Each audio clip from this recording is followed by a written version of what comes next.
കൊല്ലത്ത് നടന്ന 2 കൊലപാതകങ്ങൾ ഒരു സീരിയൽ കില്ലറാണോ നടത്തിയെന്ന് പോലീസിന് സംശയമായിരുന്നു.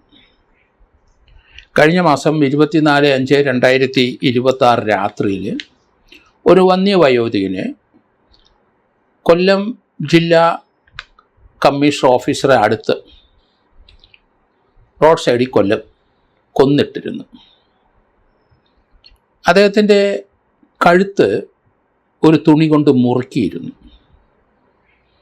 കൂടാതെ തലക്കിട്ട് എന്തോ ആയുധം കൊണ്ട് അടിച്ച് പരിക്കേൽപ്പിച്ചു കൊലപ്പെടുത്തിയതായിട്ടാണ് കാണുന്നത്. ഇതിന് തൊട്ട് മുമ്പ് പാരിപ്പള്ളിയിൽ ഒരു സംഭവം ഉണ്ടായി. അവിടെ ഇതേ രീതിയിൽ ഒരാളെ ഒരു ഒഴിഞ്ഞ കെട്ടിടത്തിൽ കൊലപ്പെടുത്തിയിട്ടിരുന്നു. കഴുത്തിൽ തുണിയിട്ട് മുറുക്കി തലക്കിട്ട് ഏതോ ആയുധം കൊണ്ട് അടിച്ച് കൊല്ലുകയാണ്. ആ സംഭവത്തിന് ശേഷം അതൊരു സീരിയൽ കില്ലർ ആയിരിക്കാം, വേറെ ഉണ്ടോ എന്നൊക്കെ അന്വേഷിച്ചിരിക്കുമ്പം ആണ് കൊല്ലം കമ്മീഷൻ ഓഫീസിൻ്റെ അടുത്ത് ഒരു വന്യവയോധികൻ, അദ്ദേഹത്തിന് ബന്ധുക്കളാരും ഇല്ല എന്ന് തോന്നുന്നു, രാജേന്ദ്രൻ എന്നയാളെ ഇതേ രീതിയിൽ കഴുത്ത് മുറുക്കി. അതുകൊണ്ട് പോലീസിൻ്റെ അന്വേഷണം കുറച്ച് കാര്യമായി മുന്നോട്ട് വന്നു. അവിടുത്തെ കമ്മീഷണറും ACP രാജേഷും എല്ലാം സടകുഴഞ്ഞ് എഴുന്നേറ്റു. കാരണം രണ്ടാമത്തെ മർഡറാണിത്, സമാന രീതിയിൽ. എന്തായാലും വളരെയധികം ഇൻവെസ്റ്റിഗേഷൻ ടാലൻസ് ഉള്ള പോലീസ് ഉദ്യോഗസ്ഥരെല്ലാവരും കൂടി CCTV ദൃശ്യങ്ങളെല്ലാം പരിശോധിച്ചു. അപ്പോൾ വാൽപ്പാറയിലുള്ള ഒരു ബിജു സുരേഷിനെ ഇക്കാര്യത്തിൽ സംശയമായി. അയാളെ തപ്പി 4 സ്ക്വാഡുകൾ പോയി. ACP രാജേഷിൻ്റെ നേതൃത്വത്തിൽ കൊല്ലം കമ്മീഷണറും രംഗത്തുണ്ട്. കാരണം ഇത് ആവർത്തിക്കപ്പെടും. അതുകൊണ്ട് ഈ രണ്ടാമത്തെ കൊലപാതകം നടന്നപ്പം തന്നെ ആദ്യത്തെയായിട്ട് സമാനമായ രീതിയിൽ തന്നെയാണല്ലോ രണ്ടാമതും കൊന്നത്. അതുകൊണ്ട് CCTV ദൃശ്യത്തിൽ വളരെയധികം ശ്രമഫലമായി ACP രാജേഷും സംഘവും ഒരാളെ കണ്ടെത്തി. അത് വാൽപ്പാറ സ്വദേശിയായ ബിജു സുരേഷിനെ. അയാൾ ഒളിവിലാണ്. എന്തായാലും 4 സംഘങ്ങളെ തമിഴ്നാട് ഏരിയയിൽ അയച്ചു. അതിലൊരു സംഘം ഇപ്പം വാൽപ്പാറക്കാരൻ ബിജു സുരേഷിനെ കസ്റ്റഡിയിലെടുത്തു എന്നാണ് വരുന്നത്. എന്തായാലും അതൊരു നല്ലൊരു ഡിറ്റക്ഷൻ തന്നെ. ഒരു സീരിയൽ കില്ലർ തന്നെ ആകാനുള്ള സാധ്യത കൂടുതലാണ്. എന്തിനാണ് ഈ പാവപ്പെട്ടവരെ റോഡ് സൈഡിൽ കിടന്ന് ഉറങ്ങുന്നവരെ കൊല്ലുന്നത്? അത് ചെറുപ്പക്കാരനാണ്. ഇയാൾക്ക് അധികം പ്രായമില്ല, ചെറുപ്പക്കാരനാണ് ബിജു സുരേഷ് എന്ന് പറഞ്ഞ ആൾ. ഏതായാലും പോലീസ് കസ്റ്റഡിയിൽ എടുത്തിട്ട് കഴിഞ്ഞു.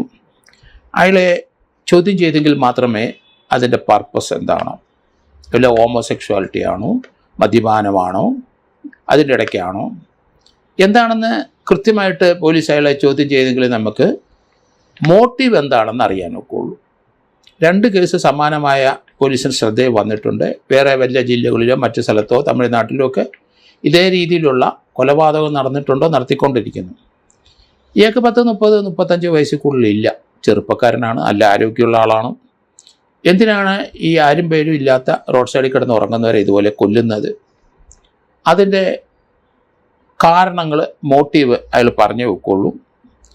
അത് തന്നെയല്ല, ഇയാൾ ഇത്രയും നാളും എവിടെയായിരുന്നു? ഇയാളുടെ ജീവിതരീതി എവിടെയായിരുന്നു?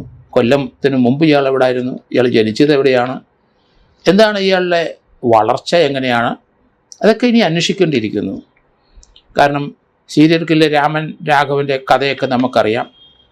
അങ്ങനെ കേരളത്തിലും പല സീരിയൽ കില്ലേഴ്സും വന്നിരുന്നു, അവരെയൊക്കെ പിടിക്കപ്പെടുകയും ചെയ്തിട്ടുണ്ട്. അതേസമയത്ത് അതിൽ വീടിനകത്ത് കയറി ആളെ കൊന്ന് മോഷ്ടിക്കുന്നതും തലക്കടിച്ച് കൊല്ലുന്ന സമാന രീതിയിലൊരാളെ ഏതായാലും കർണാടകയിലെ തൂക്കിക്കൊല്ലുകയും ചെയ്തിട്ടുണ്ട്. ഇവിടെ ഇപ്പം പാരിപ്പള്ളിയിലെ ആ കൊലപാതകം, അതും പോലീസിൻ്റെ ശ്രദ്ധയിൽ വന്നിരിക്കുന്നു.